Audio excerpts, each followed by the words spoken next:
Ok. Allez, clap. Salut Emmanuel.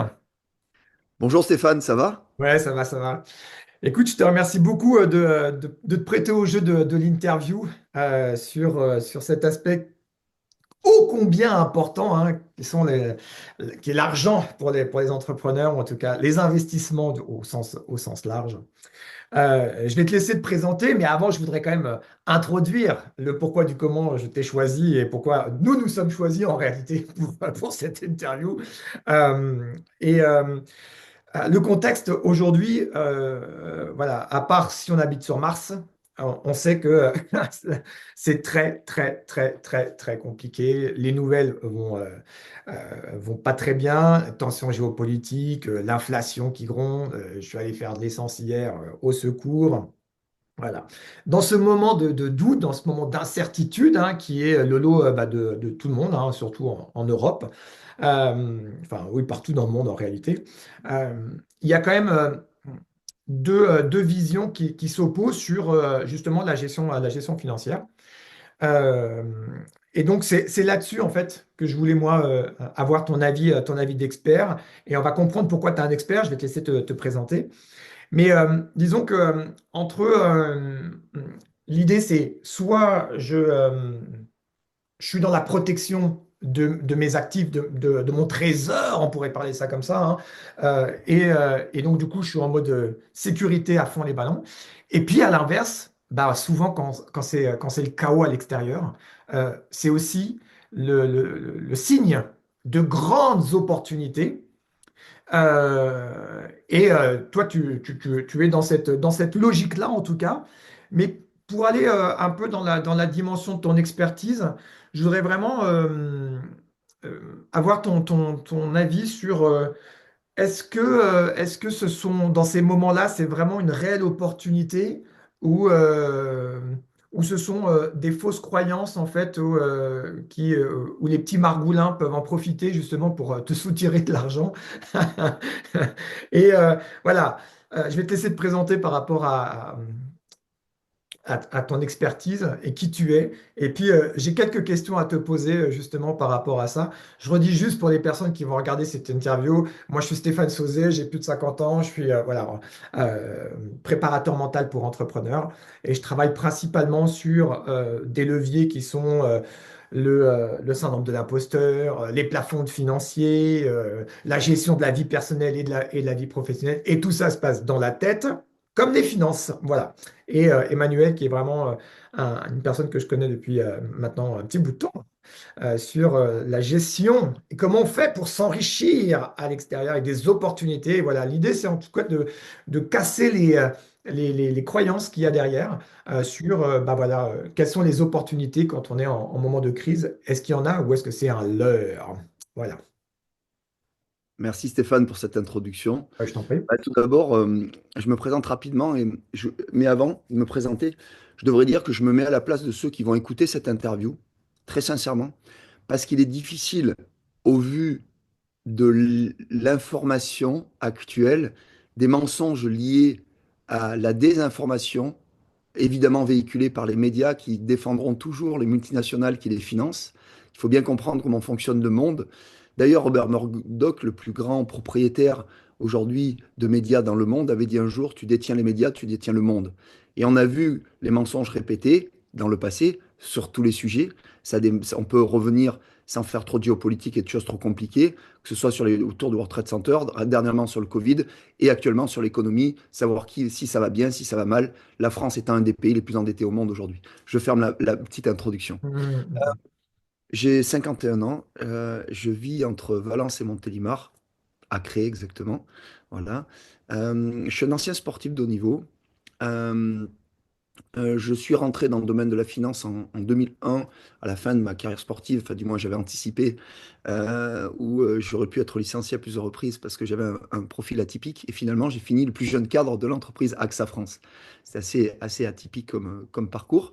Après, bah, évidemment, depuis 98, je suis sur les marchés financiers, entre l'immobilier, le trading sur les actions. J'ai utilisé aussi d'autres outils comme les varants, voilà, les options, les obligations. Enfin bon, peu importe. C'est pas très intéressant à ce stade. Donc je me suis un peu J'ai fait des expériences, des réussies, des moins réussies, mais le plus important, c'est ce que j'ai pu tirer comme enseignement de tout ça.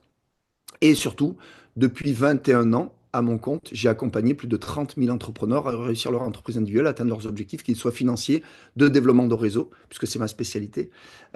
Et voilà. Donc aujourd'hui, je travaille pour une grande entreprise qui est en train de devenir, qui est passée d'un modèle de start-up il y a 7 ans à une entreprise multinationale, puisqu'elle vient de signer un accord de 2005, notamment dans un des secteurs les plus porteurs au monde actuellement, dont je parlais peut-être tout à l'heure. Et donc, du coup, voilà, nous en sommes là.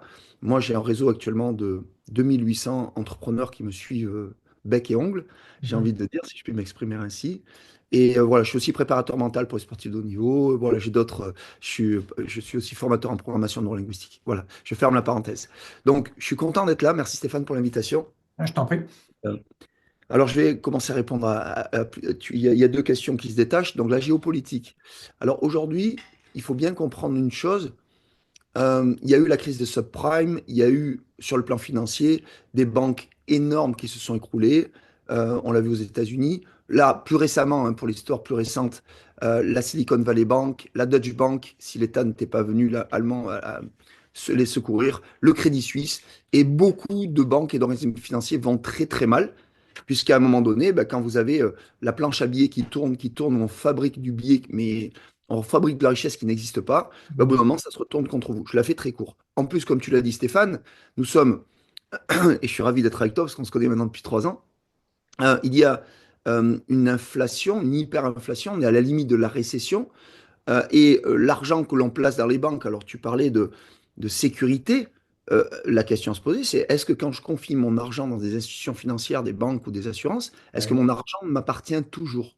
Je vous invite bien à lire les conditions générales et savoir que quand vous placez de l'argent dans un organisme, vous signez un mandat de gestion. Si vous comprenez ce que je veux dire, vous avez tout compris. D'accord? Donc, on voit en plus en ce moment l'État français, regardez la dette abyssale de la France, on a plus de 3200 milliards, donc qui a été accéléré sous le gouvernement Macron. Moi, prends juste les chiffres, hein, je ne suis pas de politique là, ici, c'est pas le but. Mais c'est un fait hein, depuis Mitterrand, et ça s'est accéléré depuis de façon incommensurable sous le gouvernement Macron, depuis bah, maintenant 8-9 ans qu'il est à la tête de la France. Voilà, donc ça c'est un fait. Mhm. On peut regarder les chiffres avec froideur, avec justesse, avec discernement. Donc, du coup, ça a une répercussion évidemment sur les investissements, sur les finances, et les banques françaises qui ont des hauts de bilan catastrophiques. Donc, il va y avoir des rapprochements, il va y avoir des choses qui vont s'arrêter. Alors, est-ce que notre argent est en sécurité? Eh bien, non. J'ai une mauvaise nouvelle.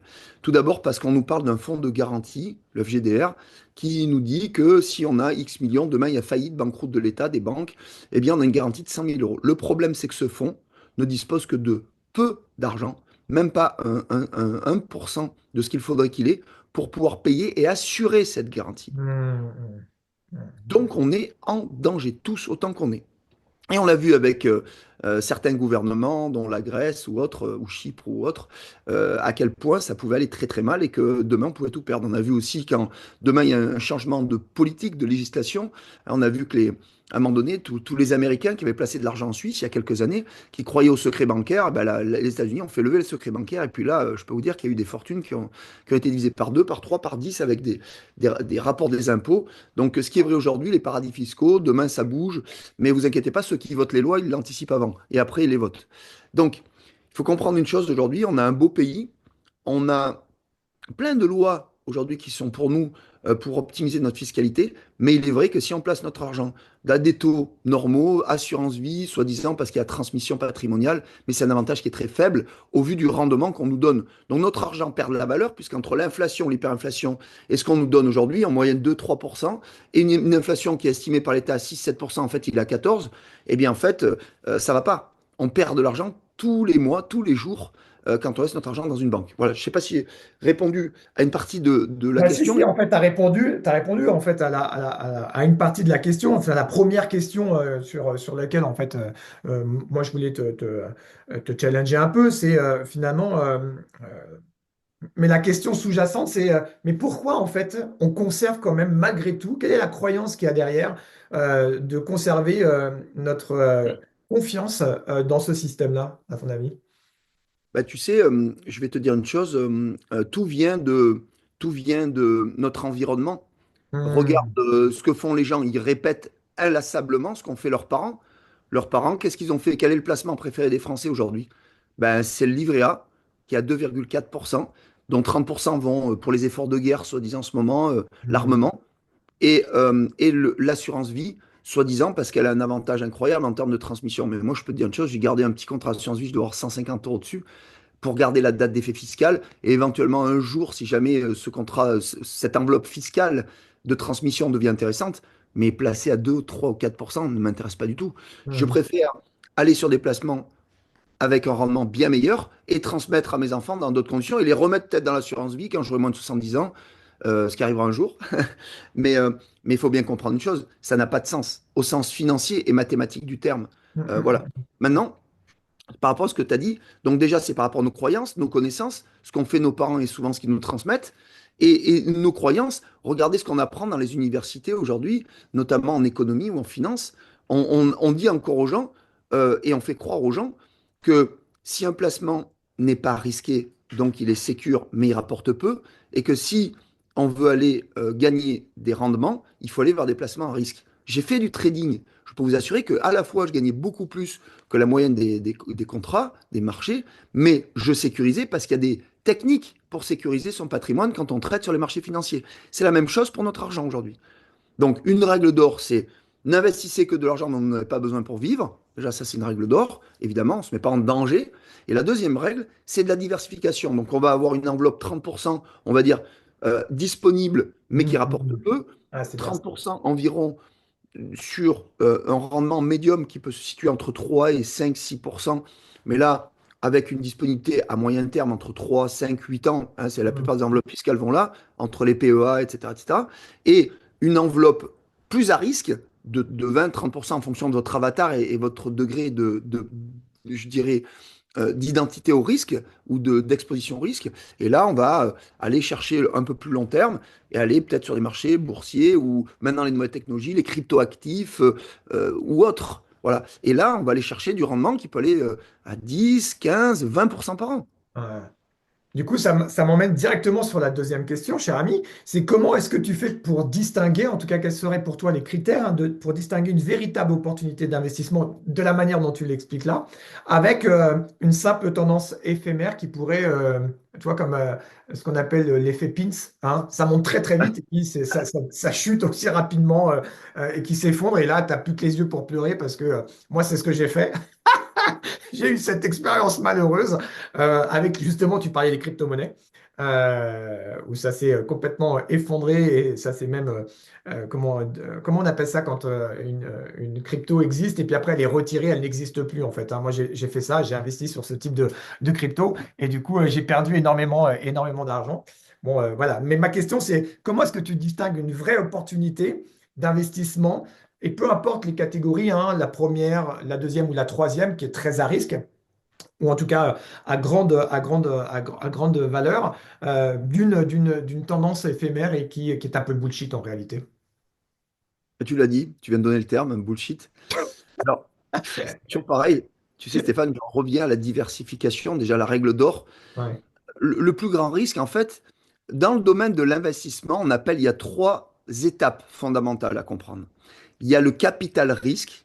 Le capital risque, en général, ce sont où il y a la love money, mais bon, là, on investit dans l'entreprise d'un ami, d'une amie, on met un peu d'argent, c'est de love money, mais on ne sait pas du tout ce que ça va donner. C'est en général dans la première étape d'investissement, c'est-à-dire le capital risque.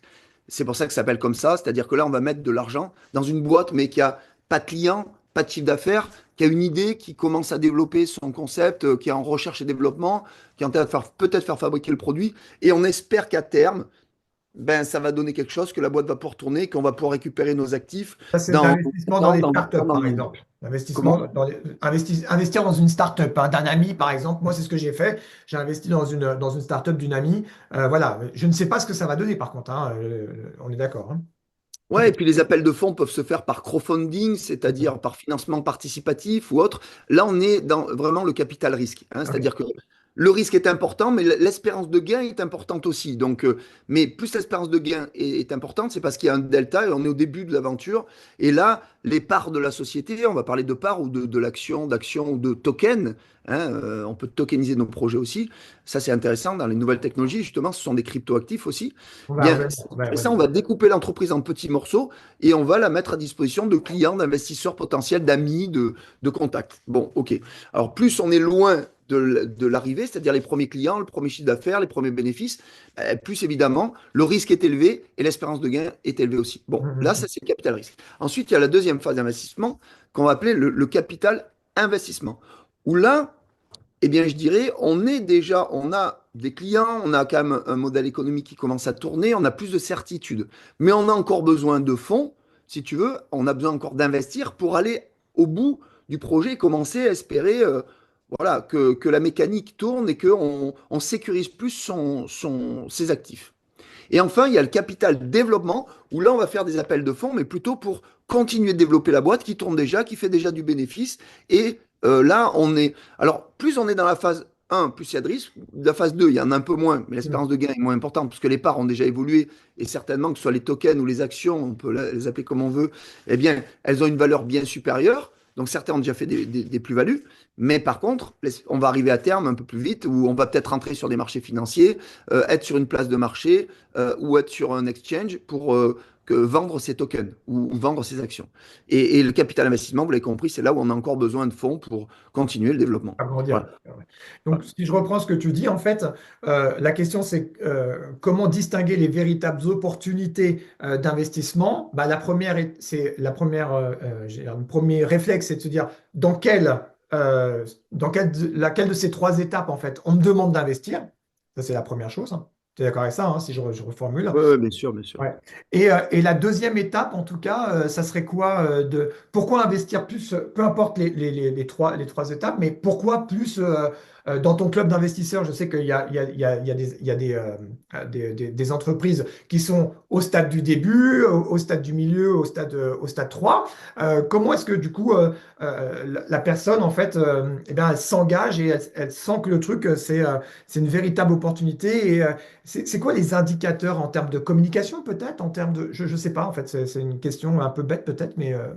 Non, non, pas du tout, Stéphane. Bah, tu sais, on sait que la communication, c'est ce qui est le plus important quand on veut se faire connaître, c'est-à-dire le marketing, la pub.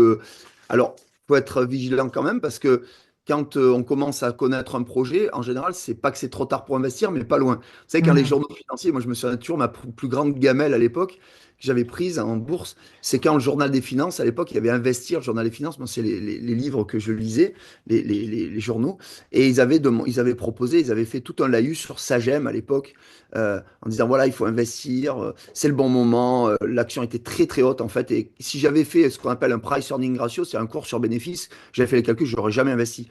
Et j'ai mis 60 000 euros à l'époque. Et mes 60 000 ont fondu comme neige au soleil parce que l'action était déjà à 320 euros, elle est descendue à 200, puis 120, bon bref. Et bon, mais ça c'est une erreur. Donc le bouche à oreille, moi je suis très attaché au bouche à oreille, c'est-à-dire que vous avez un ami qui a fait un investissement, il vous en parle, il vous dit tiens, regarde, etc. Et puis bien sûr, c'est le secteur d'activité dans lequel on investit. Est-ce que c'est un Mhm. secteur porteur ou non porteur?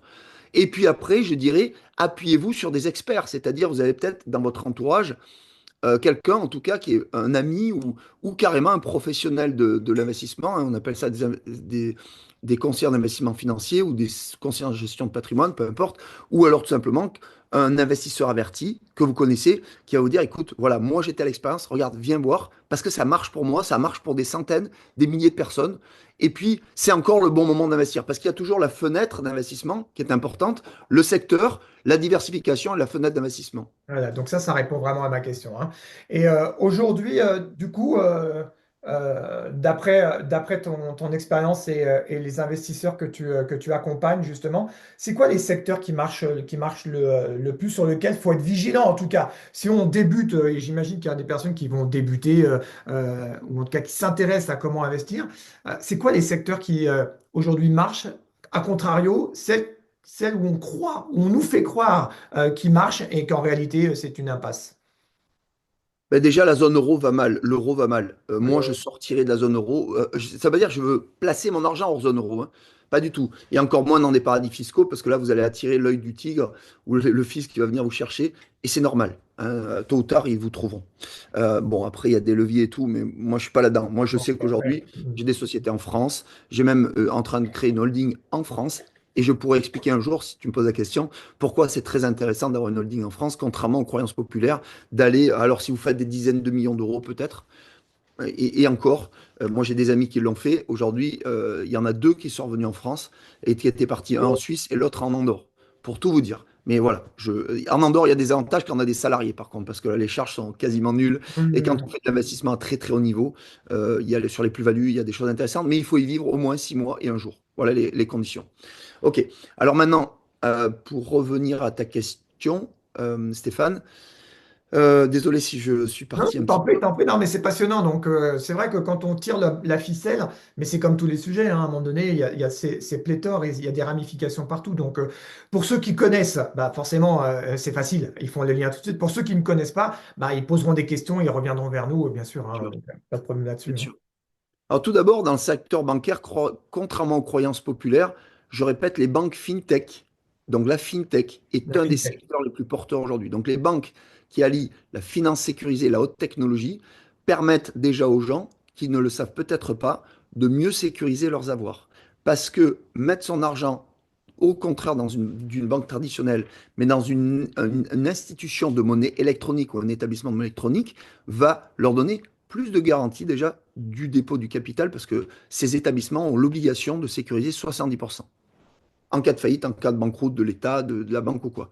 Ça, très peu de gens le savent. Deuxièmement, par Contrairement aux banques classiques qui n'ont pas cette obligation de exactement, sécuriser 70%. C'est ce que hormis, tu expliquais en introduction, en fait, hein, c'est ça, hein. hormis ce fonds de garantie qui est vide quasiment par rapport Hmm. aux besoins qui seraient aux alentours de 1700 milliards où il y a une dizaine de milliards. Voilà. D'accord. Les chiffres, donc, autant vous dire, c'est comme si moi, en tant qu'assureur, je travaille chaque ça. Je vous assure votre voiture. Demain, vous avez un accident, 3 000 euros, vous rentrez dans quelqu'un, voilà. Et ben, j'ai pas les fonds, je peux pas vous payer. Mais vous êtes assuré pourtant, hein, Oui, vous c'est ça, inquiétez oui. pas, on Et vous a on te rassuré, dit, hein. tu seras remboursé de 3 000 euros, mais en réalité, tu n'as pas les fonds. Ouais. Voilà, voilà, c'est un peu la même chose. Alors, Donc, la donc, fintech. les banques fintech ou les néobanques ou les banques alors certaines banques en ligne, nous dans notre club on a la chance d'en avoir carrément de posséder notre propre banque, donc je ne suis pas là pour faire que de la pub de ça, mais et celle-ci, elle est quand même unique parce que grâce à notre communauté, on est comme une coopérative, on a atteint bah, exactement les mêmes livrets qu'on trouve dans les banques comme Rothschild pour les millionnaires où on leur propose des livrets à 15%, mais il faut déposer minimum 1 million d'euros. Ben, nous, vu qu'on est nombreux, on a les mêmes avantages même pour les petits porteurs. Donc, c'est l'idée du club et de la solidarité. Hmm. Voilà. Donc, on arrive à avoir des livrets à 15%. Donc, déjà, ça, c'est quand même assez formidable, surtout qu'on peut toucher les intérêts de façon journalière. Nalière. Et quand on a révolu tous ces trucs qui parlent de 2,7% par an, nous, on est beaucoup plus que ça parce qu'il y a cet esprit de collaboration et de partage. Hmm. OK. Alors, C'est un ensuite, espèce de crédit mutuel XXL. C'est ça, voilà. en fait, hein. C'est ça, ouais. Mais beaucoup mieux que le Crédit Mutuel pour le Oui, c'est coup. ça, oui. J'adore la sémantique, tu sais, quand les banquiers te vendent une idée, mais après, tu te rends compte que c'est guère mieux qu'ailleurs. En fait, ça change pas grand-chose. Ensuite, bah, l'intelligence artificielle. Je crois que, Ouais, bah alors, ouais, bah oui, bien sûr. encore une fois, hein, moi, je suis alors, je sais pas, mon fils dirait peut-être un vieux de la vieille, Un euh, boomer, un boomer. un boomer. J'ai mis beaucoup de temps à prendre un téléphone portable parce que je voulais, vous voyez, je voulais à mon niveau me dire, bon, allez, je vais lutter contre ce truc-là, on n'en a pas besoin, on y a réussi jusqu'à maintenant avec. Puis j'ai loupé des opportunités et je suis le dernier joueur d'une équipe semi-professionnelle à avoir eu un téléphone portable. J'ai même failli louper un match parce qu'il y a un changement d'horaire, on n'arrivait pas à me joindre, j'étais chez des amis. Enfin, c'était horrible. En fait, je me rendais compte que il faut l'accompagner, le changement, l'évolution. Elle est bonne, elle n'est pas bonne, on peut philosopher pendant des ans. Aujourd'hui, c'est sûr qu'il y a une crise environnementale aussi qui est majeure, hein. Je vous invite à voir le dernier film de Yann Arthus Bertrand. Il y avait Homme où il y a Nature et c'est catastrophique. Il est évident que les évolutions technologiques sont en train de pourrir la planète parce que les politiques ne jouent pas le rôle de protection de l'environnement et de la planète. Bon, bref, je ferme la parenthèse. Mais sur la finance, c'est la même chose. On est dans une crise financière majeure et si vous êtes investisseur immobilier, un conseil, faites très très attention parce que risque aussi d'y avoir la plus grande crise immobilière. C'est pas moi qui le dis, c'est Robert Kiyosaki, hein, qui a vendu le livre Père riche, Père pauvre, que je vous invite à lire si vous avez peu de culture financière, à minima, ou l'école des affaires. Ces livres qui ont été vendus de partout. Il avait 1500 biens immobiliers d'une valeur de plus d'1 million par bien dans le monde. Il est en train de vendre tout son patrimoine immobilier parce qu'il dit qu'il va y avoir une crise financière. Il a anticipé tous les marchés. Hmm. Donc on peut aller évidemment sur l'or, les matières premières pour sécuriser une partie de son capital, bien sûr. Mais aujourd'hui, l'or est très très cher. L'once d'or, c'est pas là où on va gagner, où il va y avoir des deltas, où on va pouvoir faire des, comment on dirait, des plus-values potentielles ou des gaps importants. Parce que ben, malheureusement, quand on veut spéculer, il faut aller vers les marchés porteurs. Donc l'intelligence artificielle, nous dans notre club aussi, on a favorisé une entreprise et aujourd'hui, ben, on a gagné parce qu'il y a 3 jours, on a signé un accord de 2,5 milliards avec une société très importante dans la technologie des Émirats Arabes Unis qui va nous apporter 2,5 milliards sur 18 mois et avec une joint venture. Et Wow. donc, et c'est pas trop tard d'y venir parce que justement, on est en capital développement, OK. donc il y a encore de quoi gagner avec l'intelligence artificielle. Bon, voilà pour répondre à un des secteurs et peut-être aussi le Web 3. C'est vrai que je suis désolé, mais c'est les outils technologiques aujourd'hui, là où il y a vraiment de l'argent à faire, c'est dans ces secteurs-là. Alors après, on pourra parler des services, évidemment, comment dire, pas des voyages, mais du tourisme. Il y a bien sûr des endroits où il y a, mais il y a moins d'intérêt, si vous voulez, parce qu'on sera sur des rendements beaucoup plus longs, beaucoup moins intéressants. Mais bien sûr qu'il y a d'autres secteurs. OK. Donc, si je récapitule, euh, aujourd'hui, les secteurs, c'est la fintech, le Web.3 et puis l'intelligence artificielle. Bien sûr qu'il y a l'or, les matières premières et ainsi de suite, mais voilà, sur du plus long terme. OK, OK. Euh, Justement, en tout cas, je me mets moi à la place des personnes. Quand on parle d'intelligence artificielle, quand on parle de Web.3, quand on parle de FinTech, l'investissement au-delà des chiffres, et justement, ça sera dans mes dernières questions, les chiffres sur à partir de combien.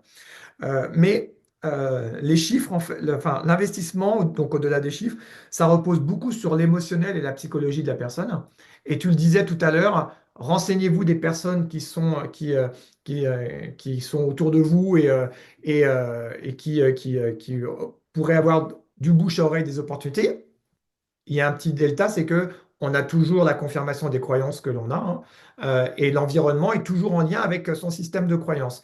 Donc la question, elle est comment est-ce qu'à un moment donné, j'ouvre l'oreille à, j'allais dire, une station radio, une intelligence financière au-dessus, sans avoir peur, puisque c'est psychologique et émotionnel, l'investissement. Jusque-là, je suis clair quand je te dis ça? Ça me parle Ouais. beaucoup. Ok, ok, super.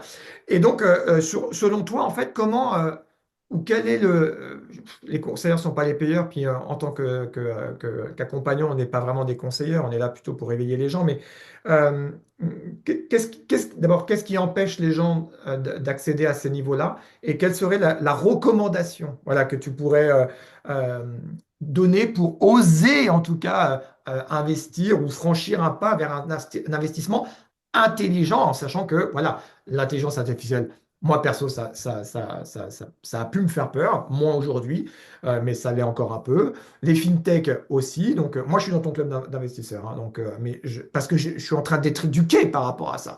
Donc ça serait quoi en fait pour toi ouais, ta recommandation par rapport à ça? Je sais pas si je suis clair. Alors là, c'est une question qui est Ben oui, super intéressante sur avec laquelle les centrales. Ah oui. j'ai fait une vidéo sur Facebook, sur YouTube, pardon, qui a eu pas mal de succès sur justement notre relation à l'argent. Hmm, Alors tout d'abord, moi je vais venir sur, avant qu'on parle de la psychologie et de notre personnalité, notre rapport à l'argent, je vais parler d'abord de la culture.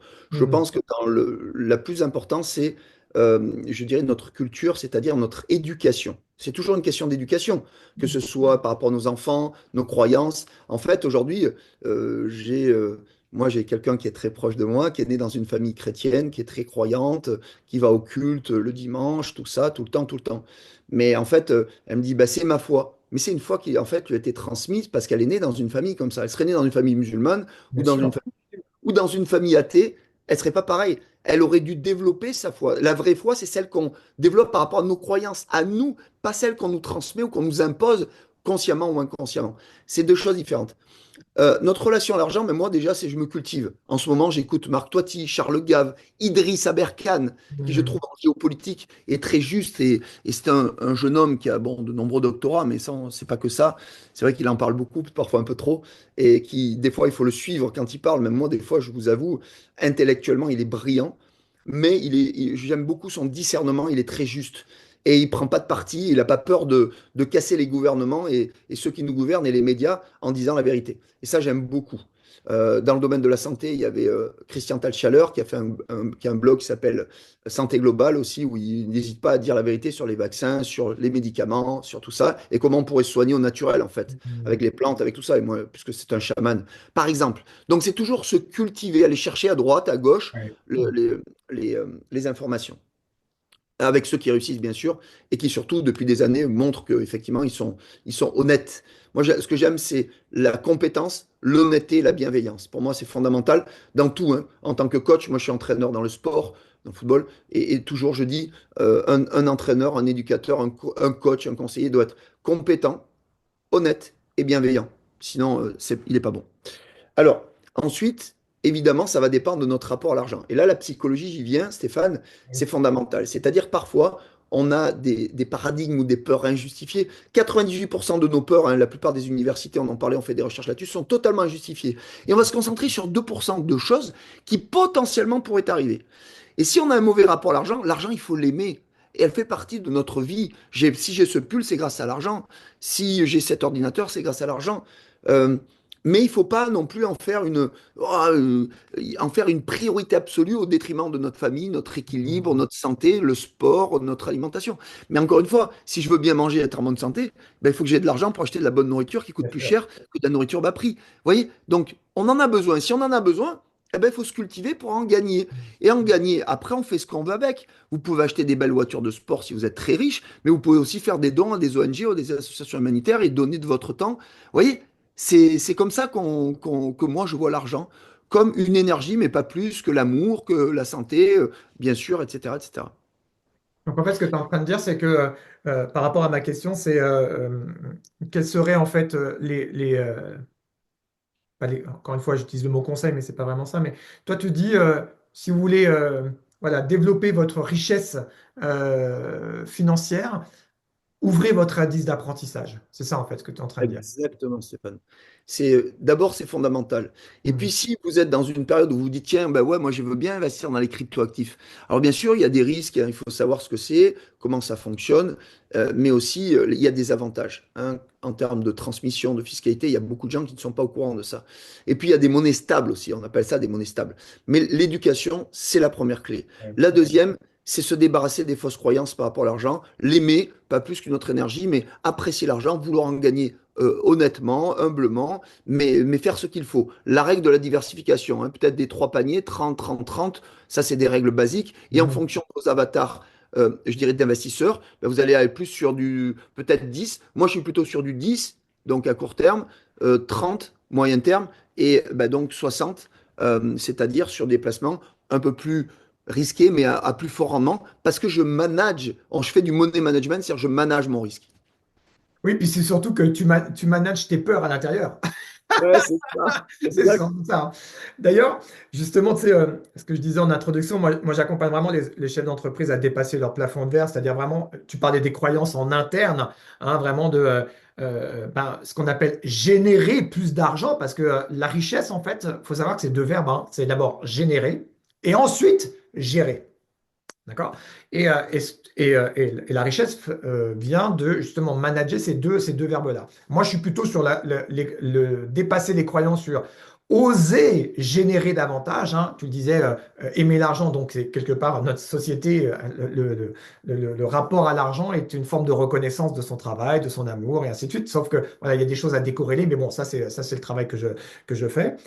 Et toi, du coup, tu es dans la continuité, c'est que avec ton club, tu aides les entrepreneurs à accéder à des placements à haut rendement. Donc, tu vois, c'est très complémentaire entre moi qui collapse le fait de j'ai peur de générer et toi, oser gérer davantage et justement avec des stratégies, hein, bien entendu, pour reculer les croyances. Ça, c'est entendu. Maintenant, on dit souvent que l'argent va à l'argent, et l'argent souvent va aux riches. Et, et moi, et moi, et moi, et moi, ok? Euh, Qu'est-ce que tu réponds en fait ces personnes qui en fait aimeraient investir, osent, toi, franchir ce premier pas, mais qui pensent que finalement euh, l'argent c'est que pour les riches. Hmm. Malheureusement, c'est pas faux. C'est-à-dire qu'aujourd'hui, quand tu as de l'argent, tu peux te payer un avocat fiscaliste, un expert comptable. Moi, je vais vous dire sincèrement. Alors après, il y a une fausse croyance aussi derrière ça, c'est que ça coûte pas si cher que ça. Ça dépend de ce qu'on veut faire. Encore une fois, hein, parce qu'un avocat, il va aussi se payer par rapport à des résultats ou un chiffre d'affaires, etc. Ça coûte pas si cher que ça. Mais au début, si vous voulez, par exemple, vous mettre à votre compte, ben, il est clair qu'il faut d'abord demander des conseils. Alors, je suis désolé de le dire, mais aujourd'hui, les institutions ou les établissements connus publics, les fonctionnaires publics sont malheureusement pas très compétents pour vous aider. Ils vont vous donner les conseils de base. Si je me mets à mon compte, est-ce que je me mets en entreprise individuelle, en SARL, en SAS, en SASU, qui sont des enveloppes, enfin des, des statuts? Oui, bien sûr, ça va dépendre d'un certain nombre de critères. C'est pas ça qui coûte cher en fait. Ce qui coûte cher après, c'est quand vous commencez à vous développer ou vous demandez les conseils d'une personne et d'avoir les bons conseillers. Ouais, ça va coûter cher. Mais ce qui est vrai que l'argent va à l'argent, c'est-à-dire quand vous avez de l'argent, on va vous proposer des placements ou des solutions qu'on ne vous proposera pas si vous en avez peu ou pas. Ça, c'est sûr. Donc, je le vois, nous, dans notre club, aujourd'hui, pourquoi on arrive à avoir de tels rendements, comme les millionnaires, comme les milliardaires. Ben, tout simplement parce qu'on s'est mis à plusieurs. On est des dizaines et des dizaines de milliers dans notre club. Et il est évident que, ben, vu qu'on est nombreux, on a négocié, on a même acheté notre propre banque. On a pu le faire. On est tous propriétaires d'une partie de cette banque. Et du coup, un peu comme le Crédit Mutuel, mais avec un partage des richesses beaucoup plus généreux, c'est-à-dire que là, il n'y a pas d'actionnaire à favoriser, il n'y a pas le propriétaire de la banque qui ne gagne pas des dizaines et des dizaines de milliers d'euros, c'est pas vrai. Donc, on est tous solidaires et donc, du coup, on gagne plus puisqu'on partage plus. Voilà, Hmm. c'est cette philosophie-là aussi qui sauvera peut-être les finances et la vie, et c'est comme ça qu'on devrait penser. Donc, je suis d'accord avec toi. Et je voulais aussi revenir sur un point, Stéphane, qui n'est pas directement lié à la question, mais plutôt à notre face. Il faut bien comprendre. Par exemple, la plupart des gens disent, bon, ben, j'ai un PEA où je place de l'argent à la banque. Le banquier, il est là pour vous vendre quelque chose, mais après, il ne l'entretient pas. C'est pas lui qui va vous conseiller, qui va. Combien de gens ont des PEA qui, à un moment donné, ont vu leur rendement monter, puis quand les marchés ont baissé, vous n'avez pas le banquier qui va vous dire, attendez, monsieur, là, il y a une tendance baissière, je pense qu'il faudrait que vous vendiez telle et telle action. Il ne le fera pas. Il a été commissionné une fois, je peux vous dire, après, ils ne font pas de suivi. Ce n'est pas des conseillers Hmm. financiers qui vont vous gérer votre patrimoine ou vous demander de trader, vous proposer de faire des lignes d'investissement, d'investir ailleurs. Si, sauf si à un moment donné, il y a une opération pour une boîte, il faut acheter ses actions parce il touchera peut-être une prime là-dessus. Mais dites-vous une chose, ce sont des commerciaux, c'est tout. C'est comme les médecins aujourd'hui sont les meilleurs commerciaux des laboratoires pharmaceutiques. Hmm. Excusez-moi, même s'il faut des médecins. Il y en a des plus honnêtes que d'autres, mais voilà, il faut savoir aujourd'hui comment fonctionne la machine. Voilà. Je ne sais pas si j'ai bien répondu, Stéphane. Bah, en fait, la question c'était euh,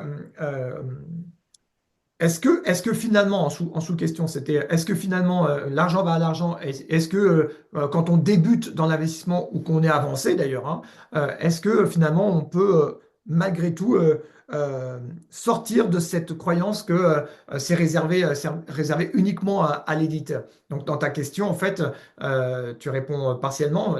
Cette partie, c'est non en réalité. On peut investir. Et d'ailleurs, ça va être ma dernière question, c'est dans ton club d'investisseurs, les secteurs d'activité dans lesquels vous vous investissez, et c'est quoi?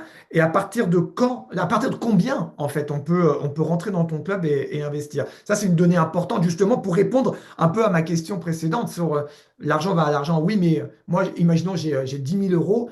euh, est-ce que je peux rentrer dans ton club, par exemple, et investir? Et alors, j'ai bien compris hein, qu'il y avait les fameux 30-30 et ainsi de suite. Donc, il y a toute cette éducation à avoir, hein. Euh, mais voilà, c'est quoi en fait en réalité pour toi cette notion de capital? Est-ce que finalement c'est réservé qu'aux riches? Je comprends, oui. C'est vrai que j'ai répondu partiellement à la Ouais, question. c'était plus dans cet angle-là en fait, pour ramener ma dernière question. Mais c'est pas grave, je te l'ai posé cet angle-là. Alors, je vais faire une réponse peut-être un petit peu longue, mais vous allez comprendre Non, mais pourquoi. je t'en prie. Euh, Tout d'abord, j'imagine que vous savez, qu'il y a deux choses qu'on peut investir dans la vie.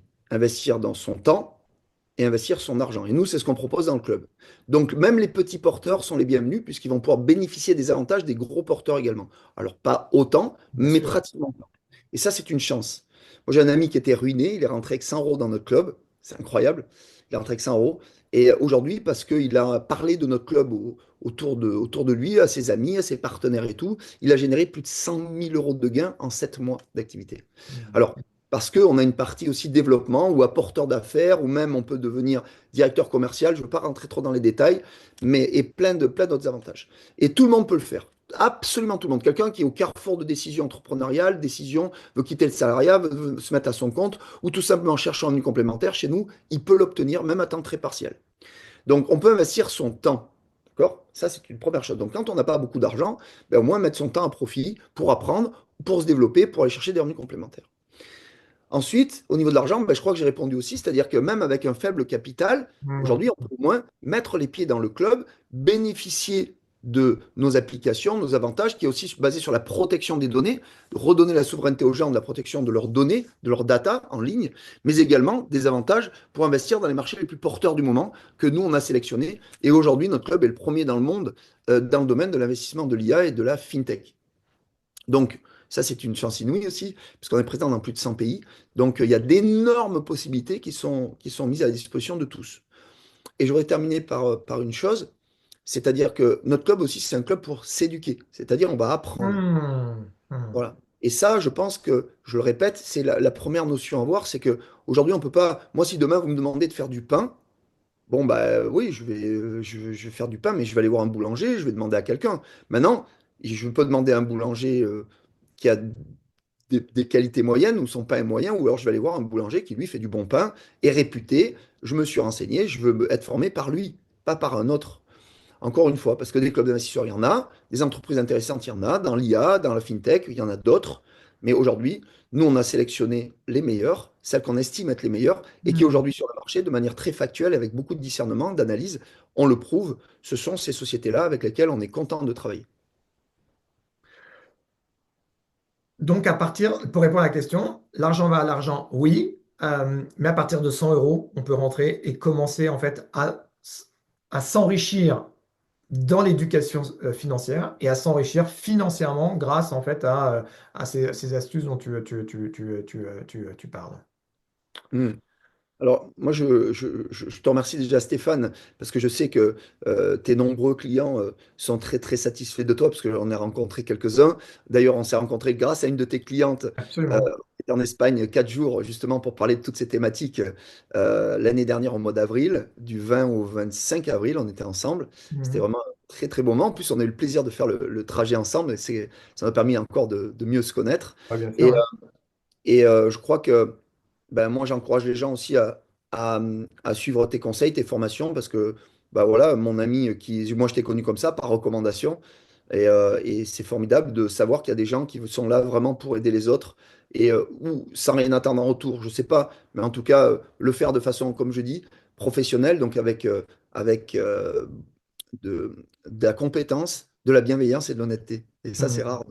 Ouais, ouais, non, mais c'est juste ce que tu dis, ces trois valeurs ou ces trois qualités, je ne sais pas comment on pourrait les nommer, ouais, sont vraiment très importantes.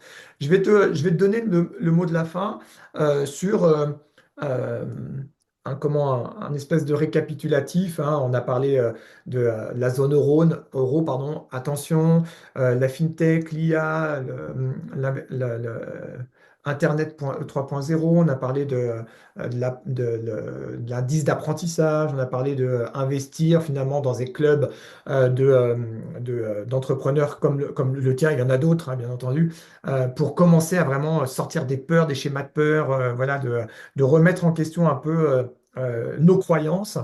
Euh, Ça serait quoi le mot d'encouragement, justement, parce que dans cette période un peu de tension générale, on va dire, hein, dans tous les domaines, ce serait quoi le mot, ou en tout cas la fin un peu revigorante, énergisante? Je te laisse ce privilège de booster l'énergie des gens. Merci Stéphane. Bah, de toute façon, c'est toujours d'avoir la foi et l'espoir, mais il Sur la doit naître foi. aussi Ah ouais. de réalité. C'est-à-dire qu'aujourd'hui, dans toutes les périodes de la vie, on le voit dans toutes les crises, là aujourd'hui, vous avez vu, hein, c'est la guerre, hein. Macron, de toute façon, contrairement à Trump, qu'on aime, on n'aime pas, lui, il essaye d'arrêter les guerres. C'est le seul président d'ailleurs des États-Unis qui a jamais, pendant son quinquennat, qui a jamais développé des guerres, il les a fait arrêter. Là, il a demandé en Ukraine 30 jours de cessez-le-feu. Nous, c'est l'inverse. Donc, bah, évidemment, c'est les Français qui payent sur des décisions vraiment arbitraires. Maintenant, il y a toujours eu, dans les mauvaises périodes, des réussites et des Mais gens oui, qui tirent leur épingle du jeu. Et il y en aura toujours, quoi il y en qu'il aura arrive. toujours. Hmm. Alors moi, j'ai envie de dire, bah, suivez les gens vraiment qui sont là pour avoir le nez creux, que peut-être vous n'avez pas par manque de compétences, de temps ou d'envie. Et puis, j'ai envie de dire, dans toute période, il y a du beau. Et en ce moment, moi, je vois très sincèrement, le monde est ouvert. On n'a jamais eu autant de capacité de voyager à l'autre bout du monde de façon vraiment très peu chère. Peut-être que votre vie, elle est en France, peut-être qu'elle est ailleurs. Moi, je sais ce que je vais faire dans les prochains mois et les prochaines années, personnellement. Mais en tout cas, voilà, rien ne peut vous arrêter, si ce n'est votre esprit Hmm. développer un état d'esprit. D'ailleurs, on le voit dans le trading, dans les placements financiers. Les meilleurs traders au monde ne sont pas forcément les plus compétents. Ce sont ceux qui ont l'esprit le plus clair, qui suivent leur stratégie, qui ne se laissent pas embarquer par leurs émotions, qu'elles Hmm. soient négatives ou par d'un coup un emballement. Et c'est eux qui réussissent et c'est eux moi, que j'ai suivis il y a quelques années. Aujourd'hui, je ne regrette pas du tout. Donc, voilà, il faut garder la tête froide, la tête sur les, comme on dit, hein, les pieds sur terre et la tête dans les étoiles, c'est bien, mais les pieds sur terre, mais aussi développer ses compétences, ses connaissances, ou s'appuyer sur quelqu'un de plus compétent que vous. Eh ben, écoute, merci pour cet élan d'espoir. Mais tu l'as bien dit, hein, garder la foi. Mais faut-il encore avoir un projet, hein, une vision? Et ça, c'est vraiment un grand, grand sujet sur lequel je travaille beaucoup, moi, justement, avec les entrepreneurs. Écoute, merci Emmanuel. Si on veut plus d'informations sur ton club d'entrepreneurs, on vient vers toi. Comment est-ce qu'on peut te contacter? On vient vers moi? Ou comment, enfin, qu'est-ce que le plus. On peut directement te contacter, j'imagine, en sachant que tu es très, très, très pris, justement, parce que ton club est gros, très, très gros. Euh, c'est quoi le moyen de te contacter? Ben, moi, j'ai envie de te dire, alors il y a deux solutions. Bon, bah, Emmanuel Coissieux, vous pouvez me trouver sur les réseaux sociaux. Je suis plus ou moins présent, pas plus, peut-être un peu sur Facebook. J'ai un site internet, emmanuelcoissieux.com, mais très sincèrement, il est en cours de constitution, il n'est pas encore terminé. Mon D'accord. équipe travaille dessus. Le plus simple, c'est de passer par Stéphane. Comme Ok, ça, donc voilà, pour les on peut personnes qui faire ont. même un rendez-vous à trois avec plaisir ou se parler quelques minutes de qualité pour envisager éventuellement un projet ou une vision d'avenir un peu plus sereine. Ok, super. Bon, bah écoute, merci beaucoup pour cette vision, en tout cas, d'un professionnel, d'un expert de l'ancien monde. C'est ça, en fait, hein, on pourrait être qualifié comme ça aussi. Tiens, j'aurais pu commencer comme ça. Un expert de l'ancien monde et maintenant un expert du nouveau monde financier, et justement d'avoir cette double intelligence et de pouvoir, encore une fois, se positionner justement par rapport à ses valeurs, sa vision. Et c'est ce que j'aime chez toi. J'aime vraiment ton franc-parler et ça va vite, quoi. Donc, merci Emmanuel pour toute cette clairvoyance et cette bienveillance par rapport justement à oser franchir le pas des opportunités en restant vigilant, bien entendu. Mais bon, ça y est, on peut toujours aller dans cette dimension-là. Ok, prochain rendez-vous pour moi, c'est le séminaire argent, justement, on l'a évoqué, hein, sur les, euh, les croyances limitantes au mois d'août. Donc, 4 jours à travailler dans un château où on est vraiment dans l'abondance et on ose aller vers l'abondance sur justement collapser l'interne. Et puis, je serai accompagné d'une de tes collaboratrices justement sur la gestion externe, les croyances en lien avec l'externe, ce qu'on vient d'évoquer, hein, justement, hein, sur comment est-ce qu'on ouvre les portes des investisseurs, des investissements que l'on juge et qui sont jugés un peu à risque, alors qu'en fait, il suffit juste, entre guillemets, encore une fois, d'être éduqué par rapport à ça. Voilà, merci à chacun et à chacun. Laissez vos commentaires pour les personnes qui veulent poser des questions à Emmanuel. Je lui ferai passer les questions avec des rendez-vous si vraiment c'est opportun pour vous.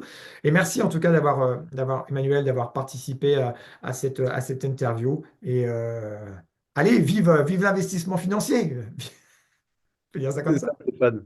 Bonne journée à tous et Allez, bon investissement. C'est ça, exactement. Allez, à Sachant très que le meilleur, c'est d'investir en soi. Oui, oui, ah, ça, oui, oui. Ah oui, oui, ça c'est sûr, hein. Le meilleur investissement, c'est sur soi, bien entendu, hein. Bon, allez, bye bye à chacun.